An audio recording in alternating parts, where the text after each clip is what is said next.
ഇന്ന് നമ്മൾ വർക്ക് ചെയ്യാൻ പോകുന്നത് സൈലോയുടെ ഷോക്കപ്സറാണ്. അപ്പോൾ ഇതാണ് ഷോക്കപ്സർ.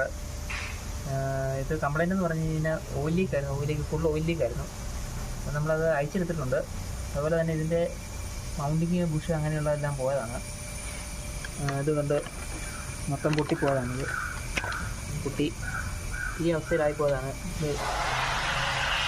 അപ്പം നമുക്കത് സെറ്റ് ചെയ്ത് നമുക്ക് കാണാം. നമ്മളിപ്പോൾ ഇത് സെറ്റ് ചെയ്ത് സാധനം ഇത് ഊരിയെടുത്തിരിക്കുകയാണ്, ഈ സെറ്റിങ് മൊത്തം. അപ്പം ഇതാണ് ഇതിൻ്റെ മൗണ്ടിങ്. ഇതൊരു മൂന്ന് നെട്ടയിലാണ് ഇത് ഇങ്ങനെ കയറി വണ്ടിയുടെ ബോഡിയിലോട്ട് ഇങ്ങനെ കയറി പിടിപ്പിക്കുകയാണ്. 3 നെട്ടിട്ടാണ് ഇത് പിടിക്കുന്നത്. അതുപോലെ തന്നെ അതിൻ്റെ ഒരു ബുഷുണ്ട്, റബ്ബർ ബുഷാണിത്. അതുപോലെ തന്നെ ഈ സ്പ്രിങ്ങിലാണ് ഇതിൻ്റെ ടെൻഷൻ മൊത്തം നിൽക്കുന്നത്. ഇപ്പം നമ്മളിത് നമ്മുടെ കംപ്രസ് ചെയ്യുന്ന 2 സ്പ്രിങ്ങുണ്ട്. ആ സ്പ്രിങ്ങിലാണ് ഇപ്പോൾ ഇത്